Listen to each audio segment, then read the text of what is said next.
This show is brought to you by Safety FM. Okay, Energy Safety Canada, here we are once again. Finally. I told you it was going to take a hot moment before it would actually happen.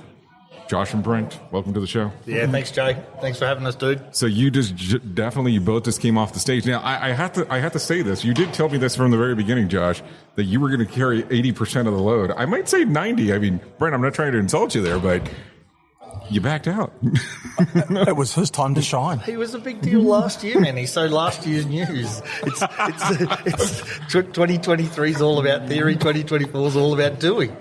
So how did the plan come together? I know that you guys did the book together, but how did the plan come up with, hey, we're going to split this slightly different? I know you guys were down in Wollongong back in February. Now we're here at Safety Energy Canada. And how did you decide on this is how we're going to do the overview? Look, from my point of view, we wanted the hop into action is our big push. And the whole emphasis was how do we get people to start doing, stop talking and start doing? And the best way of doing that was to bring Josh down. Because if Josh can do it, anyone can do it. Oh, wow. Wow. There was a vote of confidence inside of there. To be honest, Jay, there's always, at these conferences, there is a lot of theory. And what I'm quite lucky about with Mitchell Services is that the organisation is quite okay to share as much as we possibly can with industry if we can make industry better. We're not saying we've done it perfectly, but by actually showing some of the practical things that we've done, we wanted to give the room confidence that they could actually go back and try some of this stuff. And we really wanted to go, oh, yeah, this is how we do it. It's like, let us show you how this works. Let us show you the mechanics. How are leaders involved? How are supervisors involved? How is the field involved? Like actually, so they can live and breathe it in their own environment when they go back to work and go, yeah, I could actually make that work. Okay, so let's backtrack a little bit and let's talk to some of the people that were potentially not there. So let's say you're listening to this. This is the first time that you've heard of this verbiage of 4Ds. Can you give kind of a brief overview for people to understand what exactly we're talking about? Sure. So the 4Ds stands for dumb, dangerous, difficult, and different. And the 4Ds was that ability to gain insights from the front line. Now, Eric Honagel has talked a long time about, look into everyday normal work to understand, because in that everyday work there are those weak signals, those things that become very apparent when something has gone wrong. But of course the issue was, how do you do that? And for us, the 4Ds was about using that power of storytelling from workers. And in those stories they shared with us, basically were those weak signals. But at the same time, it was also to focus on the fact that workers are having to make do every day. There's no such thing as perfect work. So the dumb, dangerous, difficult and different is a way for them to share those stories and to share their stories through those different lenses that people have. So what you might think is dumb, Jay, and what you do, someone else may find that difficult. So let me talk about this, because I want to have an understanding on how does this come about. So you go from a learning team's perspective, this is what you're focusing on. So how did it get you to the 4Ds? Yeah, look, that's a really good story. And how does Josh get involved in this whole mess too? Well, he's a beta tester, basically. So one of the things that came out of a learning team was that once organisations started running learning teams, they were learning a lot. And you could engage with a work group every day and learn lots of things. But the organisation is going to have finite resource. It's always going to have finite resource in terms of people.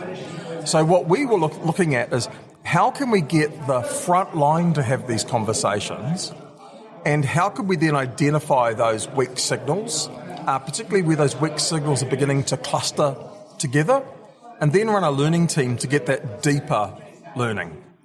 And the reality has been that the majority of what workers share with us at the 4Ds, they actually drive that improvement within their own work groups. So the stuff that is left over is really what that learning team then gets dug into it, because a learning team is about finding those systemic drivers. So, Josh, how do you get to the beta test phase? How do you jump in? How does he hoodwink you into the whole thing? Oh, look, we've been really proactive. Like, I guess when we've implemented the HOP principles into our leadership program and how our leaders operate, that was a proactive thing for us to do. We implemented critical risk management as well. That was a proactive thing for us to do. But what happened is we had an injury on one of our drill rigs. So Sebastian sustained a crush injury on one of our drill rigs and crushed a number of bones in his hands. And what that event learning taught us is that we weren't interested enough in normal work, and what was going to be a trigger, what's the method that we could use to actually bring that out. And the 4Ds just seemed a really simple thing to go, if we ask these types of questions, we're going to learn all these weak signals, and we're going to learn where we do make things difficult for our people and where things don't make sense for our people.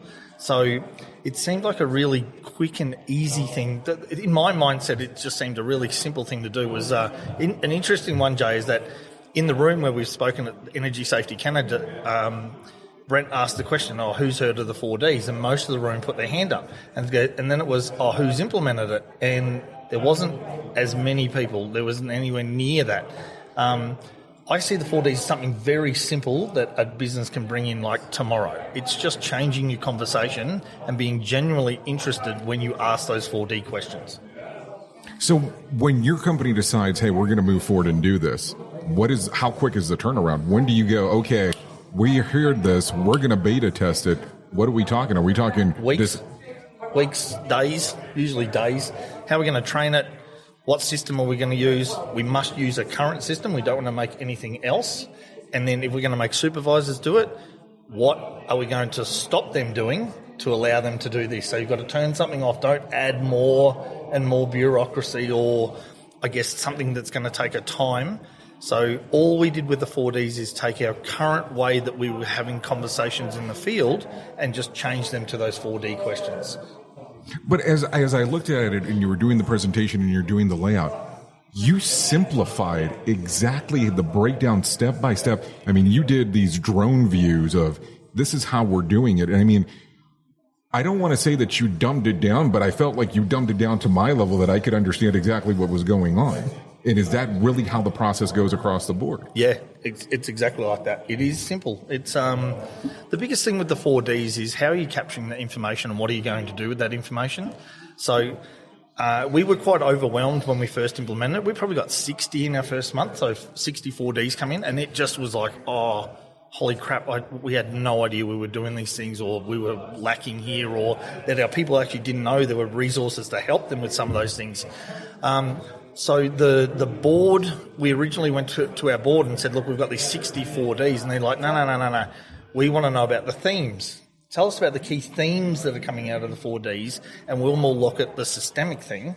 And then the leadership team will look at the detail of the 4Ds, and then we'll work with the local supervisors on actually like making those changes. The biggest thing with the 4Ds for me, Jay, is that you need to have that closed loop feedback. It's no point going out and having a conversation and taking these learnings from the 4Ds without going back and saying, hey, this is what we've done with that information, or, thank you, I've actually learned something. So let me ask something to you real quick, Brent. And Josh, I really do appreciate the information there. When somebody starts implementing this and all of a sudden you said 60 4Ds turned around. So right there, I would imagine that you're getting a phone call almost immediately of what have you decided to actually put us through? What kind of resources? What do you tell them that they need to be looking at? Yeah, look, that's a great point, Jay, because it's scary. Right. But I think it's scary for some interesting reasons. First of all, they're actually giving up control.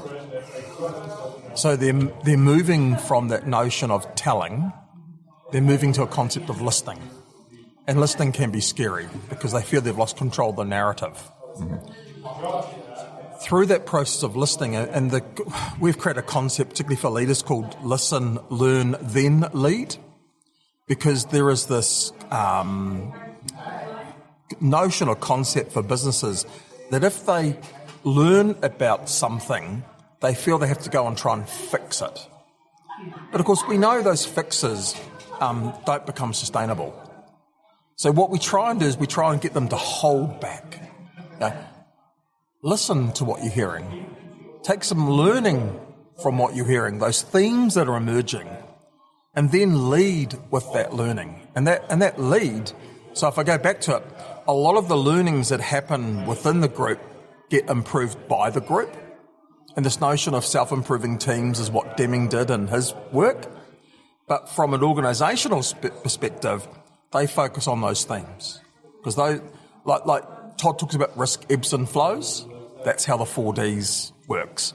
So it's like a game of whack-a-mole. You'll knock it down, the next stuff will come up. So you've got to breathe in, and we try and teach people how to breathe in and then move on.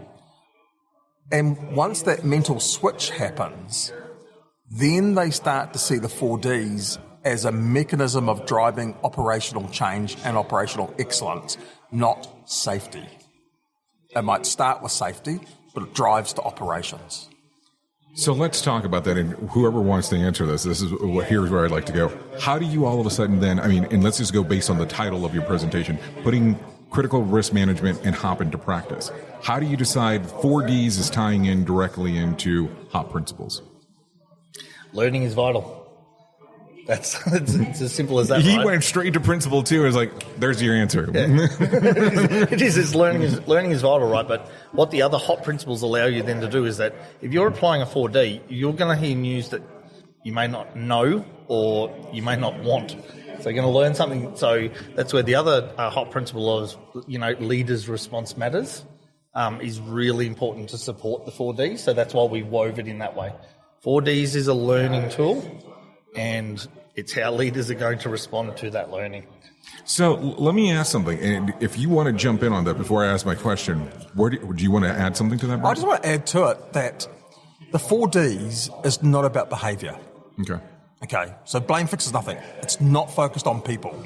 It's focused on the system. How is the system supporting me in my work? And when they share those stories, they're sharing all the rubs and frictions. So blame fixes nothing to me is paramount because we're focusing on work, conditions of work, not on the people performing the work. And context drives behaviour. Yeah. So you're using the 4Ds to understand more and more context. So during your presentation, you talked about the 5 principles, but then you added something in there. Look, you knew I was going to get to this. I mean, let's not lie. No, controversy. Right. So you go to are you calling it a principle? Okay. As I said to the room, and I'll repeat it now, I am a HOP purist. Okay. There are 5 HOP principles. Right. But it was part of the same wheel, so that's why I'm asking. Yes, but for us, and I've talked to Rob Fisher about this, but critical risk management is actually woven, it's similar to the 4Ds, it's actually woven into the fabric of those 5 HOP principles, right? Critical risk management is part of that as well. But for us, because critical risk management was quite new to the organisation, we just wanted to highlight it that it actually supports HOP, like critical risk management supports HOP and HOP supports critical risk management. I always say that it's the lost 6th principle, but it's like the cousin's table at a wedding. Like you want it there, but it's in the back corner, so it's not one that we dominantly talk about. But because we're in a high risk industry in mining, like we need to highlight how important critical controls and their effectiveness is in our operations. So when you talk to Rob Fisher, and I know that Rob Fisher kind of changes it just slightly, and he talks about arrow. So are you saying that this is the 6th principle for arrow, or are you saying this is the 6th principle for HOP? No, I'm not calling it the 6th principle. I'm so tagging you on this.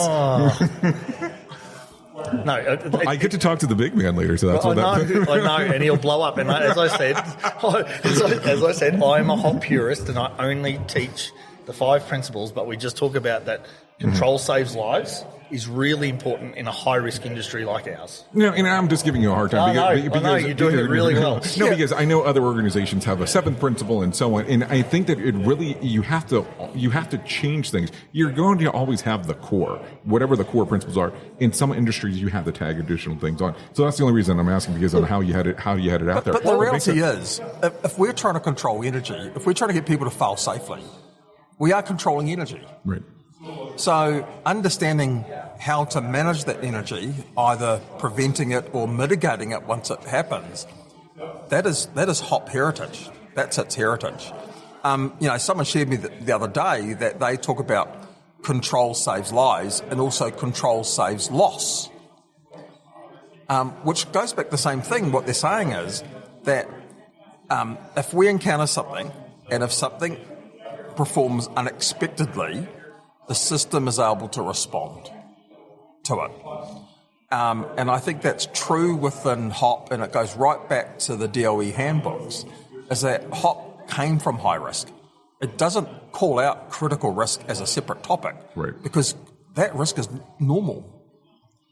But for the general audience out there, that's not what they hear. They hear critical risk as a different subject matter. Right. So you're mentioning this, and I'm going to mention a term that was mentioned yesterday during Decker's presentation where he talked about baby food. Because baby food is always referenced in regards of when you're talking about safety differently, and then you start talking about how Josh is over here smiling, so maybe we should start looking this direction. What's your general feeling about that? Do you look at these two things as separate things, safety differently to HOP, when you start talking about the baby food aspect of it? And do you feel that you're out there peddling baby food? No, look, I always credit safety differently for the start of our journey. Okay. So I said there was 3 principles when I taught, and then Decker goes, no, there's 4, like whatever, right? But when we first got taught safety differently, it was about, it's not a bureaucratic responsibility, it's an ethical responsibility. It's not the absence of accidents, it's the presence of capacity and controls. And your workers you don't blame your workers, your workers are, a solution. So the problem with that, Jay, is that when we implemented safety differently as a term within our organisation, our clients hated it because it was calling their baby ugly. You're saying, well, this is safety differently, so it's different from ours, so you're saying yours is better than ours, and it's like, no. And but when we've come across HOP is not about the workers, it's for leaders. So we focused that HOP rollout on leadership, so it didn't even have to involve our clients, it just involved our leaders, and that's what's worked for us. Can I be controversial?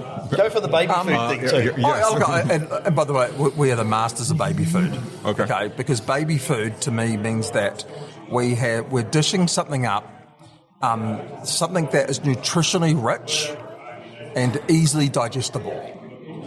Okay, so if that's the definition of baby food, we are the masters of baby food.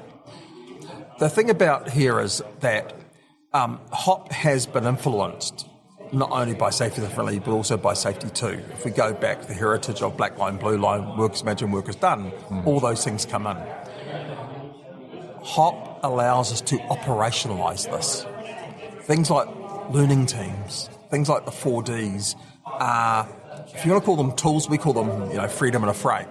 But they're ways of operationalising principles. And if that's what we need to do, and if that's deemed baby food, I'm okay. Because people have to start their journey. And as they go on their journey, they get more mature. And as they get more mature, they're more interested in looking out in that wider perspective. So we have always been very conscious about paying homage to where things come from. But asking someone for a leap of faith from one position to the next position is scary. So for us, for a human to walk, they have to crawl. They have to go from crawling, and they have to keep evolving. That's our approach. We want to evolve. What do you got, Josh? You didn't give the baby food answer.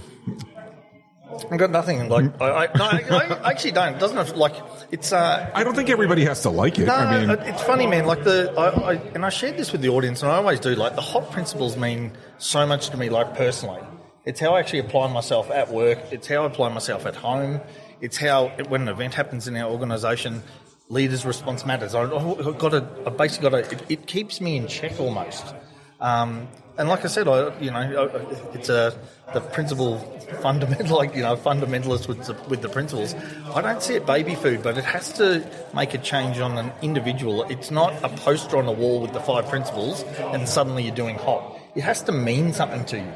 It actually has to mean something to you as the person who's going to roll it out and involve it in your organisation, because you will always come back to those 5 key principles. But we've also heard the opposite end. We've also, people talking about the 5 commandments, like it's some sort of religion or cult. Well, it's interesting that you bring that up because there was somebody who posted an article on LinkedIn yesterday, and I almost think that that's where you're going with this, that was talking about safety differently / hop being a cult. So, are you part of a cult? No. Well, A, do cults get tax credits? And B, can we design a nice uniform? I mean, robes. I don't know. I mean, at the end of the day, each of us got into this for a different reason. But what is consistent is that we got into it because we wanted to do better. And for me, the principles are those underlying things that we live by. And as we develop and grow what we do, we go back and ask the question, is what we're doing meeting those principles? It is not a religion. I can share with the audience, I have no tattoos, no ink on hot. I'm going to take that personally. I was going to say, Stephen Harvey always says, why put a sticker on a Ferrari? I go, please. Okay, because, so I think there's a difference between its popularity is being driven and people's response is going to vary. So once again, true hop nature, whoever expresses a view about the commandments is expressing their view. Therefore, context drives behaviour. If they understood the context of it, who knows, they might drive a different behaviour. Very good. Yeah, Jay, like a cult. People with similar beliefs. Yeah, cool. It's making a difference to the people who work in my business, so therefore I find it's a good thing.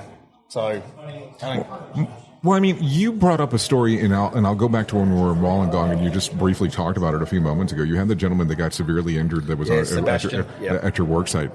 And when I hear people reference of cult or whatever they want to deem it, you're putting these things into practice. I mean, Brent and I get to look at things differently. Brent gets to see fatalities. I get to see other people talk about this stuff, and I get to hear about them putting into practice. I'm there for the aha moments. I'm not there so much as they're putting it into full motion. You're able to see it in that particular matter. So as you go through that whole process and you bring in somebody new, and all of a sudden they're going through, here's the hop process, here's the 4 Ds, and you're seeing that their eyes are expanding, they're being able to gain this information.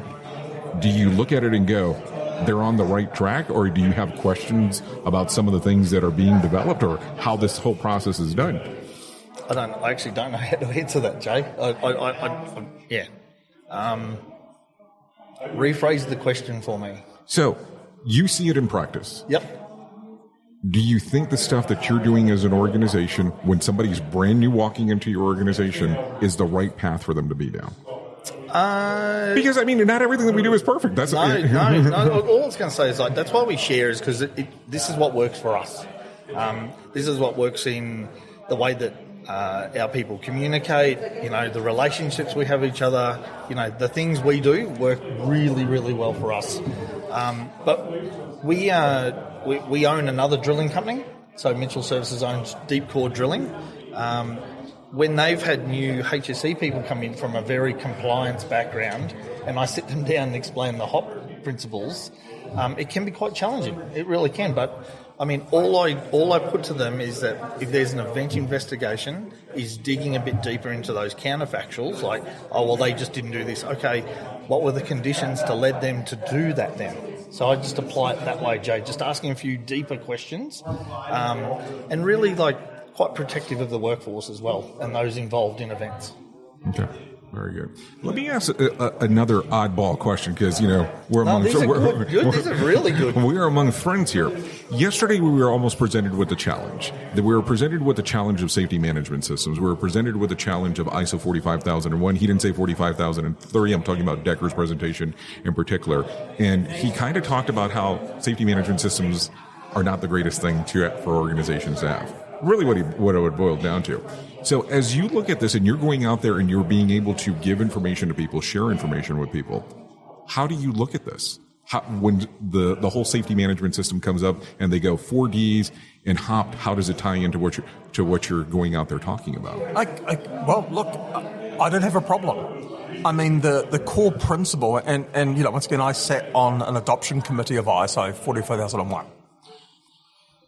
ISO talks about the whole notion around continuous improvement as looking for opportunities for improvement, and that those opportunities should come from the front line. Everything we do meets that criteria. In actual fact, sitting here with Josh's organisation is ISO certified.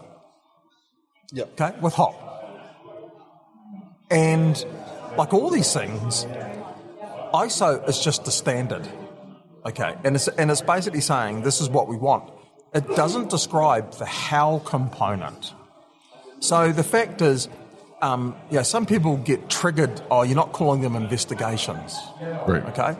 But if you look at what ISO is asking for, it's basically saying when something has been, unexpected, we want you to go back and learn. We want you to go back, and they still use the word root cause, but let's face it, that means systemic. They want you to find the systemic drivers in that and create change.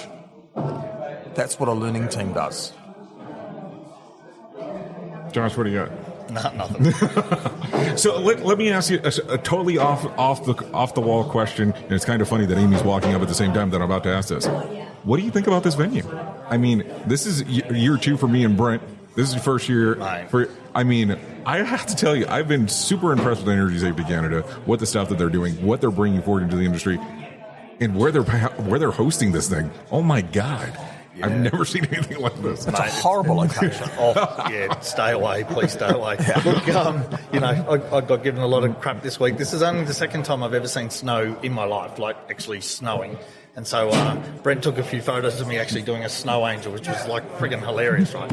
But what I like about Energy Safety Canada is they're being proactive about who they're bringing in to speak to their audience and trying to make it a mixture of here's theory, here's something that can lift your organisation, here's a practitioner. Or like it's a really good mix. And the HOP language doesn't seem new to the audience. Like they're very familiar with it because Energy Safety Canada has been, quite purposeful on who they've brought in over the last couple of years. So it's amazing. Like they've done, it's an amazing. I can't believe there's 900 odd people here. Like it's crazy. And I look at it and I go, and if you think about how it's laid out throughout the country, where the different industries are investing into this to make Energy Safety Canada what they are, where they go, okay, well, we're having this problem. Can you send someone? Because, they're essentially already, based on what Gordon was telling me when he was interviewed, that they're already kind of bankrolling the whole thing for Energy Safety Canada. So they're already investing into the organization in regards to being able to help out. So I look at it and I go, it's just mesmerizing. I look at why are other countries not picking the same stuff up? Well, look, it's interesting because, they're an employer advocate group. Correct. And they're not shying away from compliance. But they're also saying that things like HOP helps us to do better. And I think that's really important because, operationalizing, good operations drive good outcomes. So I take my hat off because Energy Safety Canada at the end of the day, it's not so much leading. They're willing to show people the real ways of doing things, not just the theory. And this morning, I joked, and it's probably more than a joke, that, we don't hold an academic PhD, but our PhD is in being practical, helpful dudes. And I think we're at that stage with HOP that we need to stop talking about the what and the why and start focusing on the how and the when. Yeah, what I like with Energy Safety Canada, Jay, is that the resources that they have online, I've used them in Australia on the other side of the planet. So there's a short video they've done, I think it's for about 9 minutes, and it actually shows, it's a cartoon, but it's a practical application of the HOP principles. I've used that in my training. Like, the resources that they've put together over the years is just amazing. Yeah, I've been super impressed. I keep on looking around. I haven't found anybody else like them in regards of what they do. And what they do at this venue out here, the amount of people they bring in. And let's be realistic. We're kind of far from society. This is Hogwarts. Yeah. That's exactly what I thought when I got here. And because it's just the three of us talking, we're working with them and developing a little 5-minute video on the 4Ds because we want to extend that reach. But of course, that's just between the three of us. Right.